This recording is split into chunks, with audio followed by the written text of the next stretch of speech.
Cette saison, le SCO aura tout connu ou presque. Un début de saison fracassant, un coup de moins bien en septembre, une série impressionnante de 14 matchs sans défaite, mais aussi une autre toujours en cours de 8 rencontres sans succès. Résultat, les objectifs du club ont fluctué en fonction des résultats. Mais aujourd'hui, il n'en reste plus qu'un, terminé dans le premier tiers du classement. L'entreprise commence justement demain soir pour les Angevins sur la pelouse de Dijon, un concurrent direct à cette 7e place, si convoitée. Effectivement, vous avez tout résumé. Un match nul nous permet déjà de rester devant eux à la différence de but. Ensuite, il nous faudrait battre Châteauroux à la maison et je crois que ça serait quasiment fait.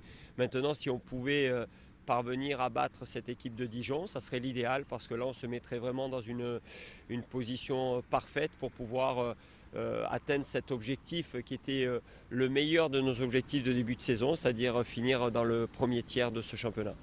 Du côté des joueurs, le son de cloche est identique. Après leur bon parcours en championnat, ils n'imaginent pas une seconde ne pas figurer parmi les 7 équipes de tête.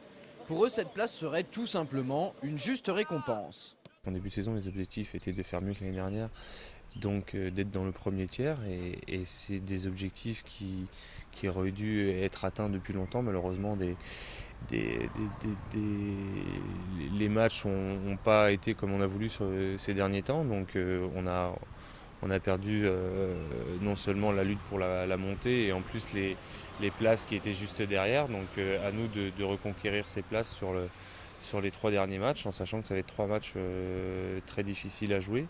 Mais il n'y a pas de souci, on a tous une volonté énorme et une envie d'être à cette place qui pour moi nous revient, quoi. L'idéal consisterait donc à s'imposer demain soir en terre bourguignonne. Malheureusement, les statistiques de ces dernières semaines ne semblent pas favorables aux scoïstes qui n'ont pas réussi à gagner une seule de leurs 8 dernières rencontres. Le goût de la victoire commence à leur manquer. Moi je dirais que c'est plus que long, c'est difficile parce que on ne croyait pas que ça pouvait nous arriver, ça nous arrive, c'est difficile. Bon après c'est vrai qu'il faut vivre avec, c'est ça qui fait avancer, c'est avec les échecs qu'on apprend plus rapidement. Donc on va essayer de voir ce qu'il faut qu'on fasse pour retrouver le goût de la victoire. Mais moi je suis confiant pour le match de vendredi. Ouais. Seul ombre au tableau pour ce déplacement, Jean-Louis Garcia devra une nouvelle fois composer son 11 de départ avec les forces en présence. Entre les suspensions et les blessures, la formation angevine sera fortement diminuée. Pour ce match-là, on a 4 suspendus, donc Ongoli, Djelabi, Stéphane Fall.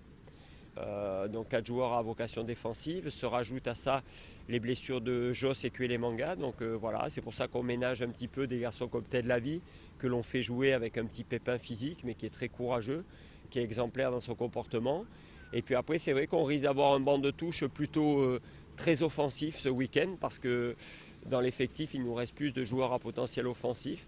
Mais bon, on va s'organiser en conséquence et on va essayer de passer au-dessus de ces petits tracas pour rester dans une bonne dynamique. Dijon-Angers, c'est demain soir à 20 h au stade Gaston Gérard.